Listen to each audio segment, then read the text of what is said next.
Bismillahirrahmanirrahim. Assalamualaikum warahmatullahi wabarakatuh.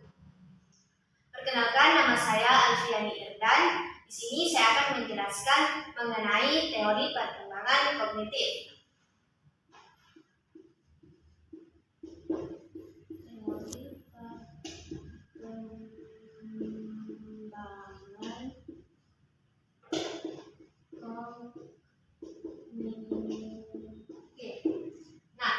Apa sih itu teori perkembangan kognitif?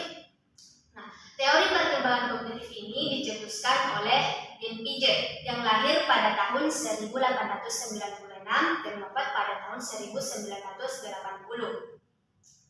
Jean Piaget mengatakan teori perkembangan kognitif yaitu jika dalam pendidikan atau dalam belajar itu faktor primernya adalah individu itu sendiri dan lingkungan hanya merupakan faktor sekunder. Artinya, individu itu sendiri yang akan menentukan bagaimana kemampuan dia dalam belajar dan hasilnya lebih banyak dipengaruhi oleh lingkungan individu itu sendiri.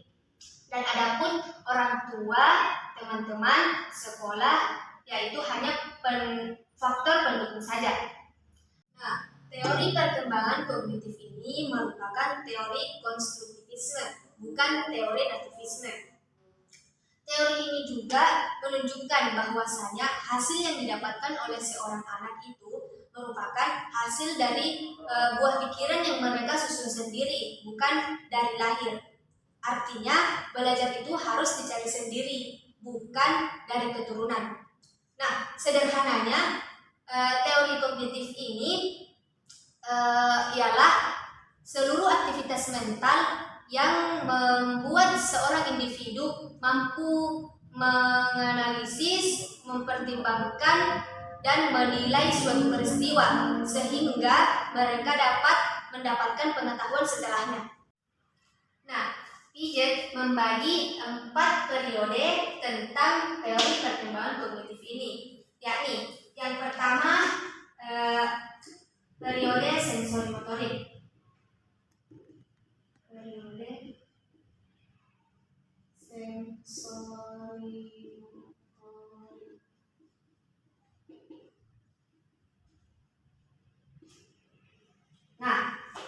Periode sensorimotorik pada usia 0 sampai 2 tahun.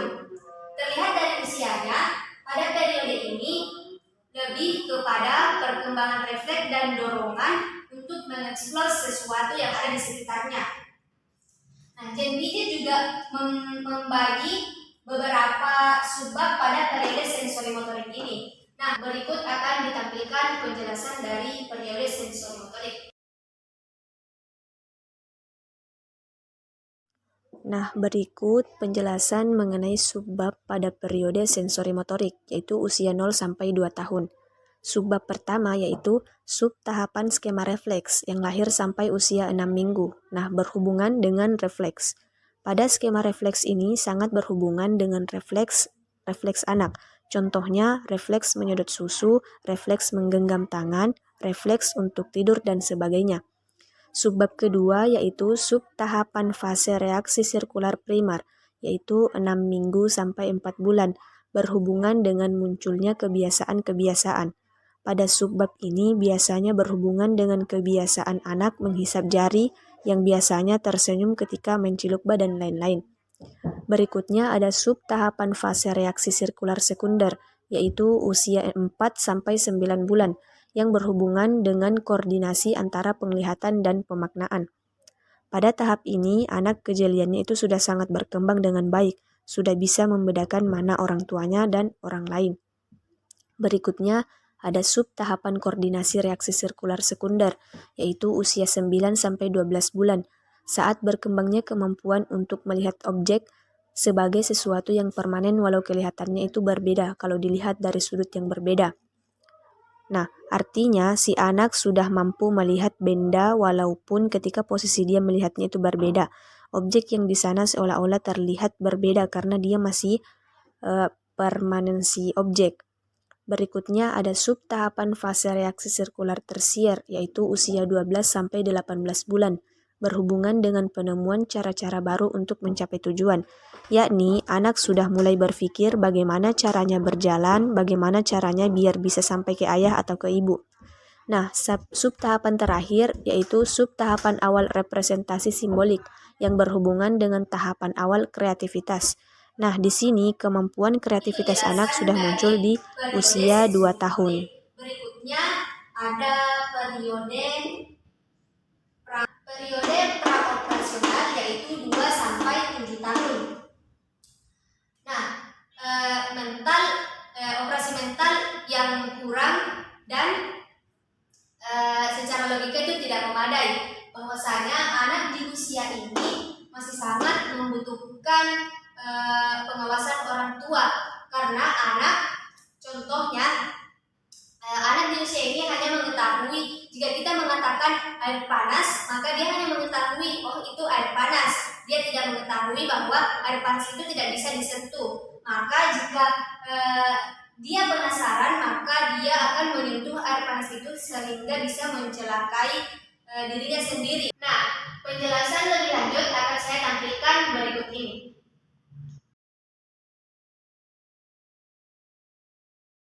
Nah, berikut adalah penjelasan mengenai periode praoperasional, yaitu usia 2 sampai 7 tahun.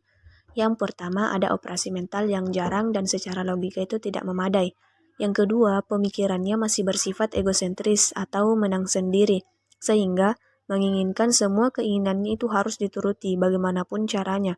Sehingga anak pada usia ini sering kita lihat dalam kondisi yang antrum atau emosinya yang sangat labil untuk menginginkan yang diinginkannya. Yang ketiga ada anak mengembangkan keterampilan berbahasanya. Jadi ketika usianya di bawah 2 tahun mungkin kita cuma bisa mendengar mama, mimi, dada, dan kata bahasa juga belum terdengar secara jelas. Nah, pada periode ini juga anak sudah mampu berkata-kata dengan satu kalimat. Jadi bukan hanya kata-kata saja, tapi sudah jadi kalimat. Mungkin kalimatnya belum sesuai dengan kaidah bahasa Indonesia, karena masih dalam tahap anak-anak. Yang terakhir ada sangat imajinatif di saat ini dan menganggap setiap benda yang tidak hidup memiliki perasaan. Nah, maka sering kita lihat anak-anak sangat menyayangi bonekanya, menyuapinya dan menata bonekanya seolah-olah boneka itu memiliki perasaan. Nah, karena imajinasi anak yang masih sangat tinggi di usia yang seperti ini. Praoperasional. Selanjutnya ada periode operasional konkret.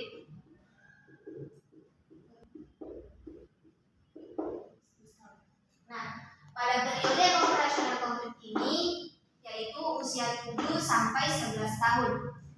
Nah, pada periode ini sudah jelas bahwa anak sudah bisa mengurutkan dari yang terkecil ke yang terbesar, dari yang sedikit ke yang banyak dan seterusnya. Dan anak juga sudah bisa mengklasifikasikan sesuatu. Dan untuk penjelasan lebih lanjut dari periode operasional konkret ini, berikut saya akan tampilkan. Nah, berikut merupakan penjelasan mengenai periode operasional konkret, yaitu usia 7 sampai 11 tahun. Yang pertama itu sudah bisa mengurutkan dari yang terkecil dan yang terbesar, dari yang sedikit ke yang banyak. Selanjutnya ada klasifikasi. Nah, ketika mampu mengklasifikasi, si anak sudah mampu menyatukan benda-benda berdasarkan sifatnya. Misalnya mampu mengumpulkan benda-benda yang berukuran sama, berwarna sama, dan mampu menyatakan hewan-hewan yang memiliki sifat yang sama, sama-sama bisa terbang, dan sebagainya. Selanjutnya ada decentering, yaitu perimbangan dalam memecahkan masalah. Dan selanjutnya ada reversibility, yaitu sesuatu yang dapat dirubah dan kembali seperti semula. Selanjutnya ada konservasi, yaitu memahami mengenai kuantitas benda. Dan yang terakhir ada penghilangan sifat egosentrisme. Nah, yang terakhir ini anak sudah mulai mengurangi sifat egosentrismenya. Nah, di sini jika anak belum bisa menghilangkan sifat egosentrismenya, berarti yang bermasalah adalah pola asuh orang tuanya yang sangat memanjakan anaknya. Sehingga sifat egosentrismenya itu tidak berkurang, bahkan makin meningkat. Selanjutnya periode terakhir yaitu periode operasional formal. Nah, periode operasional formal yaitu usia 11 tahun sampai dewasa. Nah, pada periode ini remaja lebih abstrak dan secara logis dan idealistik. Nah, berikutnya penjelasan dari periode operasional formal ini saya akan tampilkan berikut. Nah, selanjutnya ada penjelasan mengenai periode operasional formal yang merupakan periode terakhir dari teori perkembangan kognitif, yaitu usia 11 tahun sampai dewasa. Yang pertama ada berpikir secara abstrak, yang kedua menalar secara logis, yang ketiga menarik kesimpulan, dan yang terakhir terjadi saat pubertas, menandakan bahwa masuknya ke dunia dewasa. Mengenai tentang teori perkembangan kognitif dan periode-periodenya. Selanjutnya kesimpulan yang bisa kami ambil di sini yaitu perkembangan kognitif itu dapat dimaknai sebagai tingkat kemampuan seorang individu dalam berpikir yang meliputi proses pemecahan masalah, mengingat dan mengambil keputusan. Nah, mungkin itu saja yang bisa saya sampaikan. Lebih dan kurangnya mohon dimaafkan.